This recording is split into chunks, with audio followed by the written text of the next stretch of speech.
odd things, Abby will start whimpering, then turn that into a high-pitched bark, run around this kitchen table, and then zip upstairs. You don't know what's gotten hold of her. It's like she's possessed.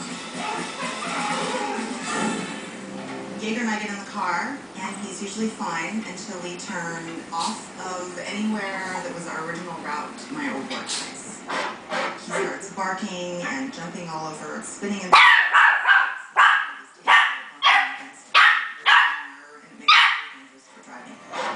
I worry about getting... When good dogs go bad, who's their best friend?